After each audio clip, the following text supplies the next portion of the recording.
નમસ્કાર વિદ્યાર્થી મિત્રો, ધોરણ 11 સાયન્સ કેમેસ્ટ્રી ચેપ્ટર નંબર 1 રસાયણ વિજ્ઞાનની કેટલીક પાયાની સંકલ્પનાઓ. તેમાં ગયા વિડીયોમાં આપણે અણુસૂત્ર અને પ્રમાણસૂચક સૂત્ર છે એ કેવી રીતે મેળવવા એના સોપાનો જોયા હતા, એની રીતો જોઈ હતી. હવે બુકની અંદર જે એક્ઝામ્પલ આપ્યો છે એની મદદથી, એટલે કે તત્વોનું ટકાવાર પ્રમાણ આપ્યું છે તેની મદદથી આપણે પ્રમાણસૂચક સૂત્ર અને અણુસૂત્ર મેળવવાનું છે. રકમ જોઈએ એની કે એક સંયોજનમાં કાર્બનનું પ્રમાણ કેટલું છે? 24.27%. કેટલું છે? 24.27%. હાઇડ્રોજનનું પ્રમાણ કેટલું છે? 4.07%. કેટલું છે? 4.07%. અને ક્લોરીનનું પ્રમાણ કેટલું છે? 71.65%. આ સી એટલે કે કાર્બન, હાઇડ્રોજન અને ક્લોરીન આ ત્રણ તત્વોનું ટકાવાર પ્રમાણનો સરવાળો કરીએ તો કેટલું થાય? 100%. કારણ કે સંયોજન છે 100% એ બનતું હોય છે. તો મોલર દળ કેટલું છે આનું, અથવા તો અણુભાર પણ કહી શકીએ આપણે. કેટલું છે? 98.96 ગ્રામ પ્રતિ મોલ. કેટલું છે? 98.96 ગ્રામ મોલ આપેલું છે. તો આપણે પ્રમાણસૂચક સૂત્ર અને અણુસૂત્ર શોધવાનું છે. શું શોધવાનું છે? પહેલું પ્રમાણસૂચક સૂત્ર અને અણુસૂત્ર. હવે એના માટે પ્રથમ આપણે જે 4-5 આગળ રીત મેળવી કે એ રીતથી આપણે પ્રમાણસૂચક સૂત્ર અને અણુસૂત્ર મેળવી શકીએ. એમાં પહેલી રીત હતી કે દળ ટકાને ગ્રામમાં ફેરવવા. શું હતું? દળ ટકાને ગ્રામમાં ફેરવવા. એનો મતલબ શું થયો કે જ્યાં કાર્બન, હાઇડ્રોજન અને ક્લોરીનનું તત્વનું જે દળ આપેલું છે, જે ટકાવાર દળ આપ્યું છે ટકામાં, એને આપણે શેમાં ફેરવવાનું છે? ગ્રામમાં ફેરવવાનું છે. તો લખી શકીએ ગ્રામમાં ફેરવવા માટે, ધારો કે સંયોજનનું દળ 100 ગ્રામ હોય.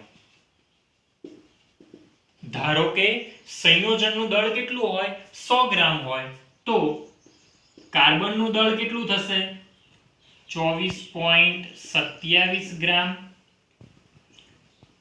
હાઇડ્રોજનનું દળ કેટલું થશે? 4.07 ગ્રામ. અને ક્લોરીનનું દળ કેટલું થશે? 71.65 ગ્રામ. શું થશે? 71.65 ગ્રામ. અહીંયા ટકાવાર પ્રમાણ છે 24.27% છે કાર્બન તત્વનું પ્રમાણ. તો એને ગ્રામમાં ફેરવો તો અહીંયા સિમ્પલ લખેલું જ છે કે દળ ટકાને ગ્રામમાં ફેરવો. તો જે ટકામાં આપ્યું છે એને સીધા શેમાં ફેરવી નાખવાના? ગ્રામમાં. પણ આ લખવું જરૂરી છે કે ધારો કે સંયોજનનું દળ કેટલું હોય? 100 ગ્રામ હોય. ત્યારે પ્રમાણ કેટલું છે? કાર્બનનું આટલું, હાઇડ્રોજનનું આટલું અને ક્લોરીનનું આટલું. આ કોના ઉપરથી મળ્યું? જે ટકાવાર પ્રમાણે રકમમાં આપ્યું છે તેના પરથી. ચલો, એના પછીનું બીજું સ્ટેપ હતું કે મોલની ગણતરી કરવાની. શું હતું? મોલની ગણતરી કરી.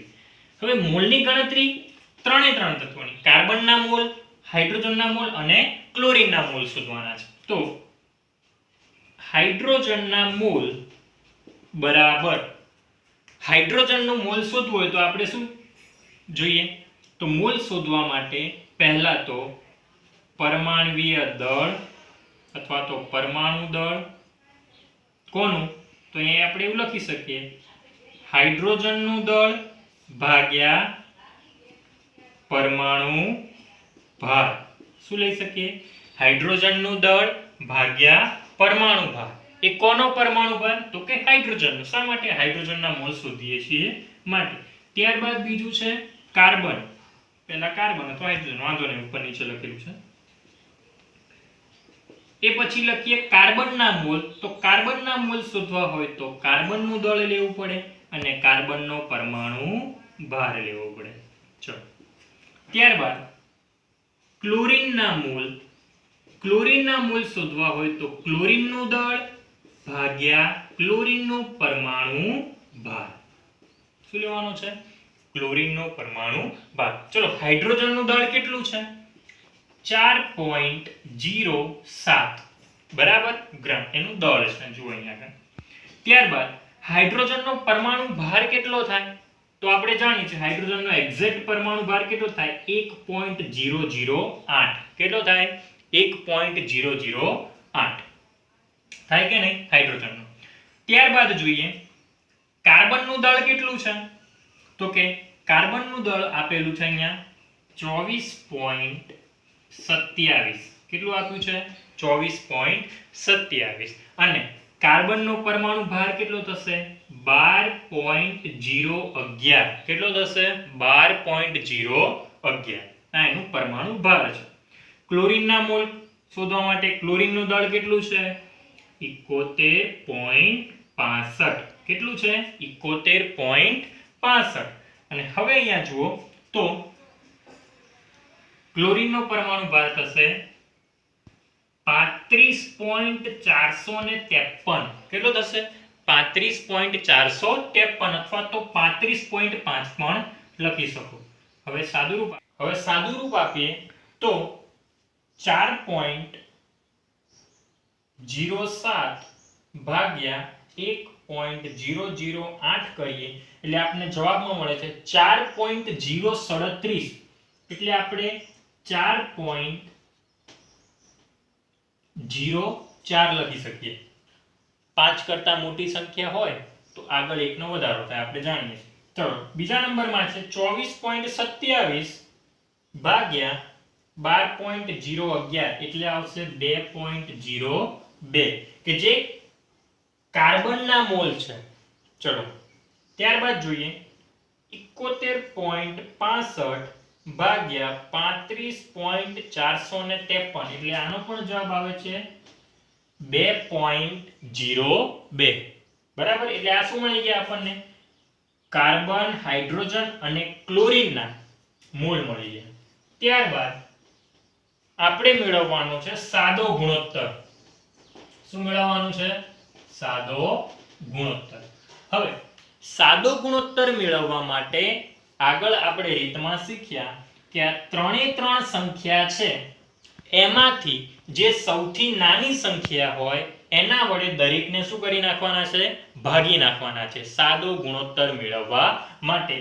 જે મૂળ સંખ્યા મળી છે આપણને મૂળ મળ્યા છે એમાંથી નાની સંખ્યા હોય એના વડે ત્રણેય અથવા તો ચાર તત્વો આપ્યા તો ચારેય તત્વોને આપણે ભાગી નાખવાના છે એના મૂળ વડે. તો સૌથી નાની સંખ્યા કોણ છે અહીંયા 2.02 વડે ભાગતા. કોના વડે ભાગવાના છે 2.02 વડે ભાગતા. એટલે આપણને શું મળશે તો કે કાર્બનનું પ્રમાણ મળશે. શું મળશે કાર્બનનું પ્રમાણ. તો લખી શકીએ કાર્બનનું પ્રમાણ બરાબર શું થશે તો પહેલા તો કાર્બનના મોલ કેટલા છે તો કે 2.02. એને કેટલા વડે ભાગવાના 2.02 વડે. ચલો આન્સર કેટલો મળશે 1. ત્યારબાદ હાઇડ્રોજનનું પ્રમાણ. ચલો હાઇડ્રોજનનું પ્રમાણ કેટલું છે એટલે કે મૂળની સંખ્યા કેટલી છે 4.04. કોના વડે ભાગવાના 2.02. શા માટે ભાગ્યા સૌથી નાની સંખ્યા છે માટે. આન્સર કેટલો આવશે 2. ચલો ત્યારબાદ Cl નું પ્રમાણ મૂળની સંખ્યા ક્લોરીનની 2.02 ભાગ્યા સૌથી નાની સંખ્યા 2.02. જવાબ કેટલો આવશે 1. લખી શકાય કે કાર્બન, હાઇડ્રોજન અને ક્લોરીનનું પ્રમાણ કેટલું છે 1:2:1 છે. થયું કે નહીં કેટલું છે 1:2:1. પ્રમાણ મળી ગયું એટલે આપણને હવે શું મળશે પ્રમાણ સૂચક સૂત્ર. માટે પ્રમાણ સૂચક સૂત્ર કયું બનશે કાર્બન કેટલા છે 1 એટલે C, H કેટલા છે 2 એટલે H2 અને Cl કેટલા છે ક્લોરીન 1 માટે કયું બનશે CH2Cl. આ આપણને શું મળ્યું પ્રમાણ સૂચક સૂત્ર.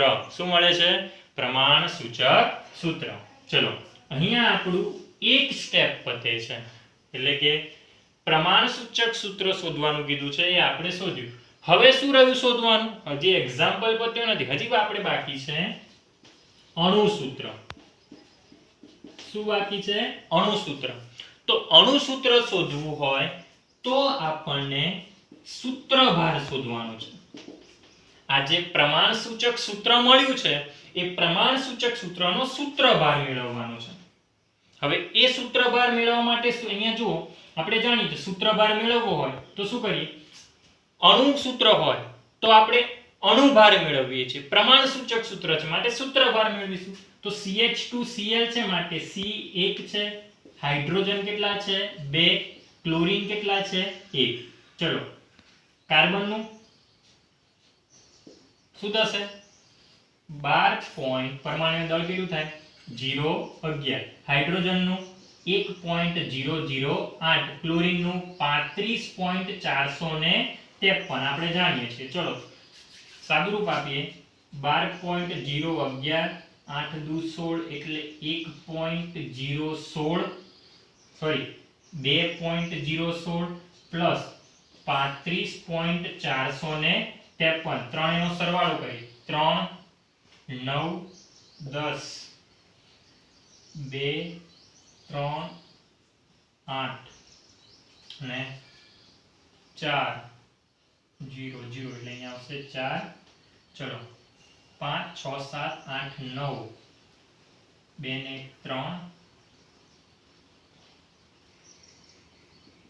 9 એટલે અહીંયા 1 3 ને 1 4 એટલે 49.480 જેને આપણે 49.48 પણ લખી શકીએ અને નીચે એકમ આવશે ગ્રામ પ્રતિ સૂત્રભાર. શું આવશે ગ્રામ પ્રતિ સૂત્રભાર.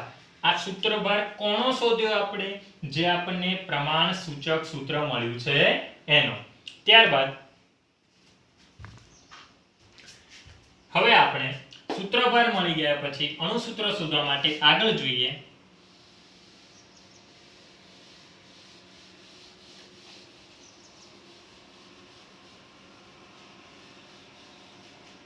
સૂત્રભાર શોધવા માટે કોનો સૂત્રભાર શોધ્યો છે તો કે પ્રમાણસૂચક સૂત્રનો. હવે આપણને જરૂર પડશે અણુભારની.